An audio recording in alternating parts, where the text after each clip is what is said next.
Bien, comenzamos con lo que viene siendo parte de derivadas sucesivas de una función. Bien, comenzamos definiendo lo que es una derivada, la cual es aplicada en el cálculo diferencial integral, como el resultado de un límite que representa la pendiente de la recta tangente a la gráfica de una función en un punto. La definición de derivada es la siguiente. Podría, pues, no existir tal límite y ser la función no derivable en ese punto. Y bien, aquí tenemos pues unos ejemplos de derivadas, los cuales se resuelven basándonos en un formulario general de derivación. Son ejemplos algo básicos, ¿sí? No son complejos. Podemos ver aquí varios ejemplos, por ejemplo, la derivada de 5x menos x, 5 a la potencia x menos x a la potencia 3 más 3, y aquí tenemos nuestro resultado. Sí, sabemos que derivando alguna incógnita con una potencia se saca la potencia al lado de la x y se le resta la potencia 1, o sea, son fórmulas de derivación general que ya están establecidas. Y bien, una vez que definimos derivadas, vamos a definir lo que serían las derivadas sucesivas de una función. Y dice que las derivadas sucesivas son las derivadas de una función después de la segunda derivada o sucesivamente. El proceso para calcular las derivadas sucesivas es el siguiente. Se tiene una función f, la cual podemos derivar y obtener así la función derivada de f. A dicha derivada de f podemos volver a derivarla obteniendo segunda derivada de f y así sucesivamente hasta que nuestro término llegue a cero. Bueno, si no es que queremos llegar a cero y podemos dejar la expresión libre, nada más con una incógnita. Y bien, aquí tenemos unos ejemplos de derivadas sucesivas. Por ejemplo, en el primer caso, tenemos que la derivada de 5x potencia 5 más 3x potencia 4 menos 2x potencia 2 menos 7. Aquí está nuestro resultado. Podemos ver que es la primera derivada y lo localizamos viendo el signo que está al lado de nuestra f, que significa derivada. Y podemos después de este término volver a derivarlo para sacar nuestra segunda derivada. Aquí podemos ver que volvemos a derivar este término, sacamos nuestra segunda derivada. Y este segundo término lo podemos volver a derivar sacando una tercera derivada. Y de igual forma, esta tercera derivada la podemos volver a derivar y así sacando una cuarta derivada. Aquí podemos ver cuál es el resultado de cómo llegamos desde la función en sí sin derivar hasta derivarla en su cuarta expresión. Podemos ver el resultado cómo pudo simplificarse. Y de igual manera aquí tenemos varios ejemplos. Igual con esta del seno, podemos ver cómo nuestra función empieza con seno de 2x y nuestra tercera derivada sería 12 seno de 2x. Se fue desglosando por derivada de seno es coseno y de igual manera ahora tenemos seno, ahora coseno, ahora seno y sucesivamente. Y aquí tenemos un par de ejemplos más. Derivación implícita.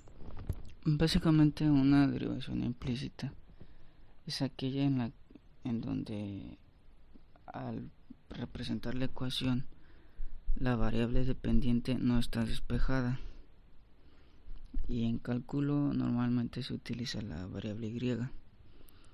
Para reforzar esto vamos a ver un ejemplo. La ecuación es 5x cuadrada más 3 es igual a 2y al cubo más 5.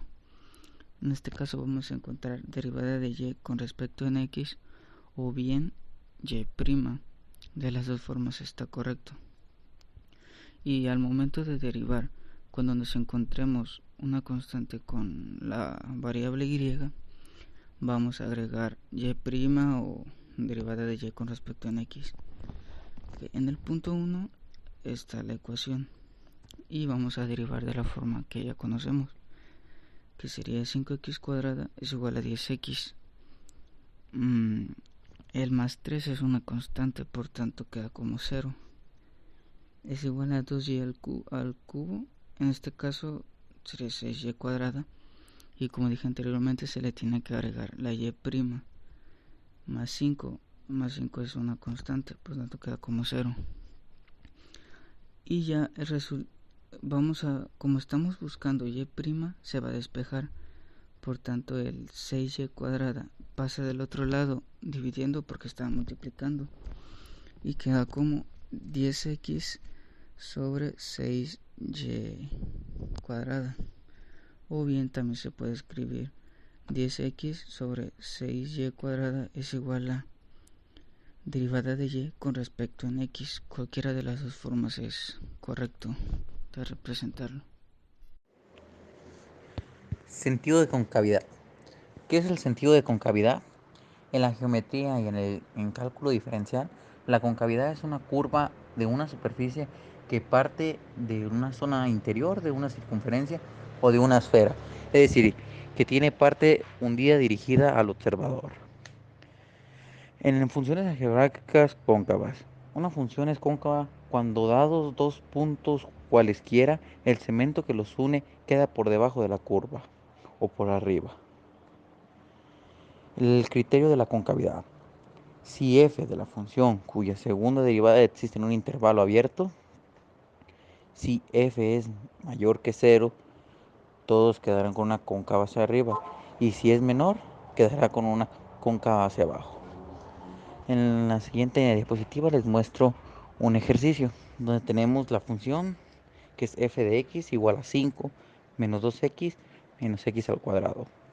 Primero sacamos la primera derivada, que la derivada de 5 es 0, la de menos 2x es menos 2 y la de menos x al cuadrado es menos 2x.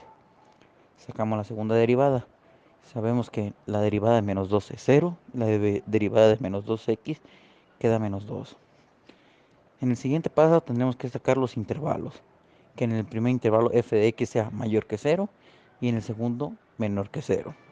Vemos menos 2 mayor que 0, ahí nunca cumple, y menos 2 mayor a 0, sabemos que sí cumple. Entonces la función es cóncava hacia abajo. Segundo método para calcular máximos y mínimos. Los extremos relativos, máximos, mínimos y punto de inflexión pueden ser los puntos que haga que la derivada primera de la función sea igual a 0. En este ejemplo tenemos función de x0 igual a 0. Una vez que hemos obtenido los puntos para los cuales la derivada de la primera de la función es igual a 0, para cada punto debemos comprobar lo siguiente. Si el valor de la derivada segunda en ese punto es mayor que 0, entonces ese punto es mínimo. Como se muestra en el ejemplo, si función de x0 es mayor que 0, en x0 hay un mínimo. Si la derivada segunda en ese punto es igual a 0, entonces ese punto es un punto de inflexión, siempre y cuando la derivada tercera en ese punto sea distinto a 0. Como se muestra, si función x0 es igual a 0, en x0 hay un punto de inflexión si función de x0 es igual a 0. Si el valor de la derivada segunda en ese punto es menor que 0, entonces ese punto es máximo. Como se muestra, si función de x0 es menor que 0, en x0 hay un máximo. Puntos de inflexión. Se define como un punto de inflexión en la función matemática al punto donde los valores de una función continua en x pasen de un tipo de concavidad a otra. El criterio de puntos de inflexión nos dice que, si la segunda derivada de la función cambia de signo al pasar por una raíz de la segunda derivada de la función, entonces se tiene un punto de inflexión. Existen 6 pasos para calcular los puntos de inflexión, los cuales veremos con el siguiente ejemplo, el cual nos dice que la función de x es igual a x a la cuarta potencia sobre 2 menos x al cubo entre 3 más x menos 2. Primer paso. Calculamos la segunda derivada de la función. En este caso, nos da x al cuadrado menos 2x. Segundo paso. Igualar la segunda derivada de la función a 0. En este caso, podemos encontrar nuestros posibles candidatos. Elegimos un número mayor y menor para nuestros candidatos. En este caso será menos 1 y 1 para el 0 y 1 y 3 para el 2. Siguiente paso. Evaluar la segunda derivada de la función. En este caso, cuando la evaluamos en menos 1, nos da 3. Cuando la evaluamos en 1, nos da menos 1.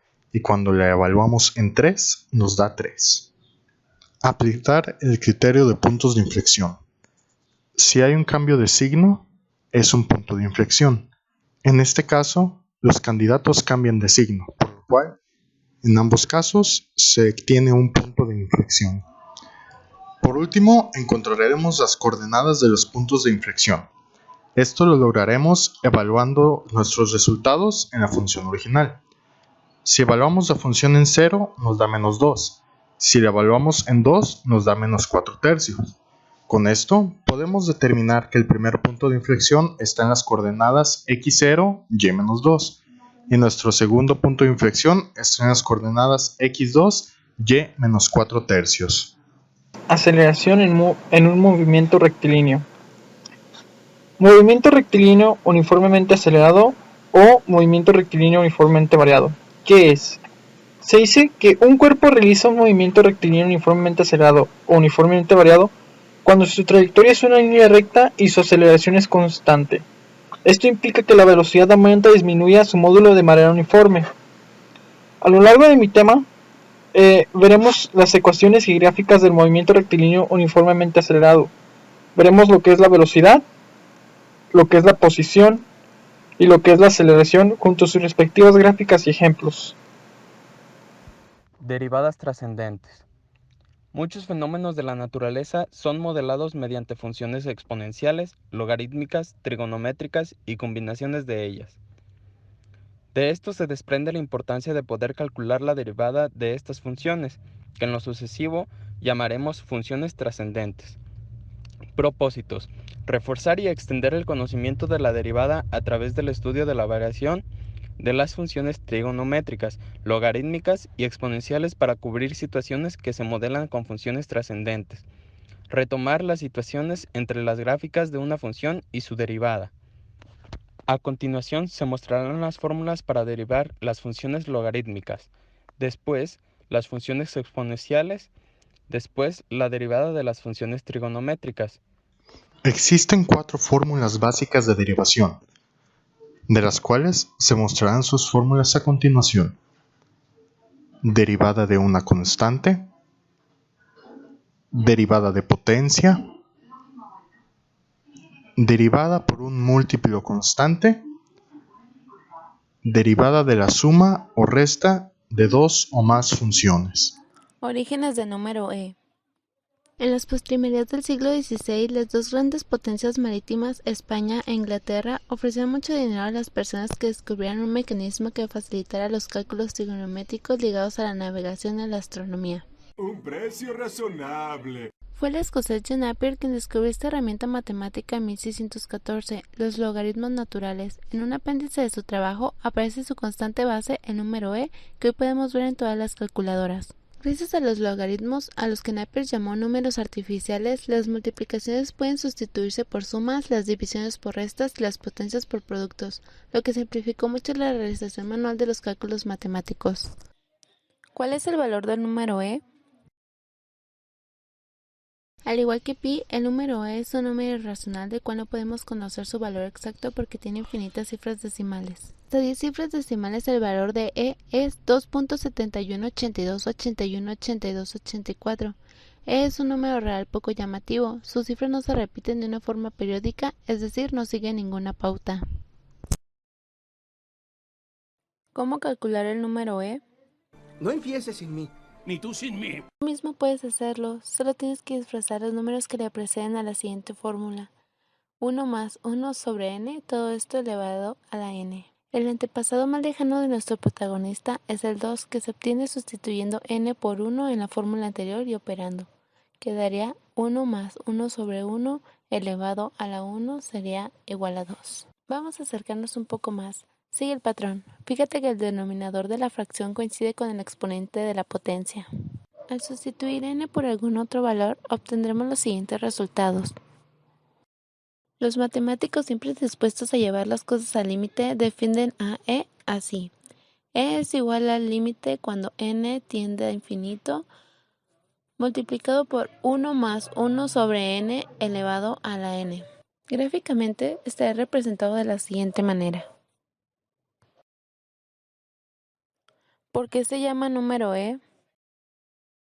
El ilustre Leonhard Euler, el matemático más prolífero de todos los tiempos, usa en 1727 la notación E en relación a la teoría de los logaritmos. La coincidencia entre la primera letra de su apellido y el nombre de nuestro número es mera casualidad. Es probable que E ni siquiera venga de la exponencial, sino que sea simplemente la vocal que sigue de la letra A, la cual Euler ya está usando en su trabajo. En 1748, Euler llegó a calcular su valor con 23 decimales utilizando series infinitas como esta.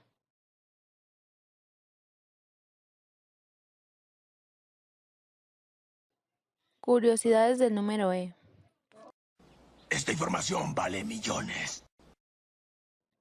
La notación E aparece por primera vez en una carta que le escribió Euler a Goldbach en 1731. La pasión que llevó a tantos matemáticos a calcular pi con más y más decimales nunca se dio para el caso de E. La regla mnemotécnica para recordar el número E es: el trabajo y esfuerzo de recordar E revuelve mi estómago, pero podré acordarme. El número de letras de cada palabra equivale a las cifras de nuestro protagonista. Observa que después del 2.7 el número 1828 aparece 2 veces y después vienen los ángulos de un triángulo, rectángulo isósceles que son 45 grados, 90 grados, 45 grados. Función exponencial se llama exponencial a un número positivo elevado a una variable x. Por ejemplo, puede ser 2 elevado a la x, eso sería una exponencial. Aunque la función exponencial por excelencia en matemáticas es e elevado a la x, siendo e igual a 2.71, 82, 81, todos los decimales que le siguen. Funciones logarítmicas. Decimos que el logaritmo con base a de un número positivo n es z, lo cual expresamos como logaritmo de base a de n es igual a z, y si se verifica, a elevado a la z es igual a n. En otras palabras, el logaritmo de base a del número positivo n es el exponente al que hay que elevar la base a para obtener ese número n. Por ejemplo, un ejemplo sencillo sería como decimos que el logaritmo decimal con base 10 de 100 es 2, puesto que 10 elevado a la 2 es igual a 100.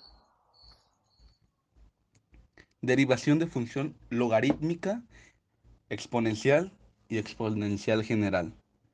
Regla de potencias. Derivación de función logarítmica. La derivada logarítmica de una función f queda definida por la fórmula donde es derivada de sus descubridores fueron Leibniz y Newton, cuando f es una función f de x de una variable real x y toma valores reales estrictamente positivos. Esta es entonces la fórmula para log f, o sea, la derivada del logarítmico natural de f, como se deduce aplicando directamente la regla de cadena. Fórmula para derivar la función logarítmica. Cuando tenemos una función logarítmica, usaremos la siguiente fórmula para derivarla. O visto de otra forma como... Entonces la fórmula descrita arriba es equivalente a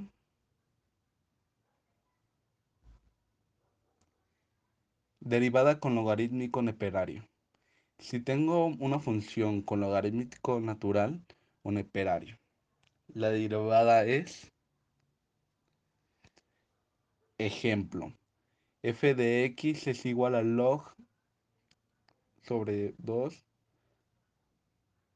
por x a la 4 menos 3x. Identificamos u y derivamos. U es igual a x a la 4 menos x3. U es igual a 4 x a la 3 menos 3. Usamos la fórmula de la derivada de función logarítmica. Derivadas de función exponencial. Una función exponencial es una función de la forma f de x igual a ab a la x, en el que el argumento x se presenta como un exponente. Una función de la forma f de x igual a b a la c por x más d también es una función exponencial, ya que puede reescribirse como a b a la c por x más d igual a b a la d por b a la c sobre x. Como funciones de una variable real, las funciones exponenciales se caracterizan únicamente por el hecho de que las tasas de crecimiento de dicha función, es decir, su derivada, es directamente proporcional al valor de la función. La constante de proporcionalidad de esta relación es el logaritmo natural de la base b.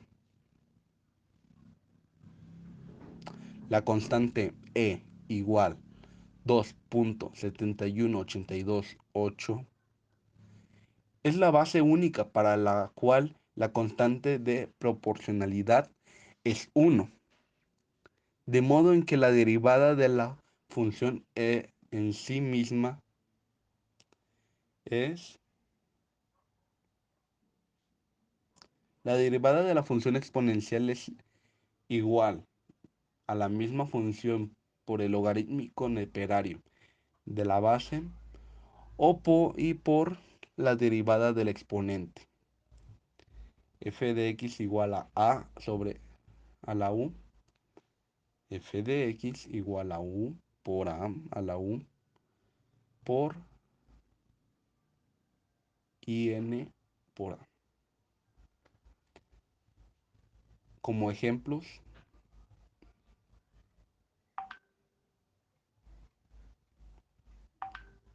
derivada de la función exponencial de base e. La derivada de la función exponencial de la base e es igual a la misma función por la derivada del exponente. F de x igual a e a la u. F de x igual a u por e a la u. Como ejemplos,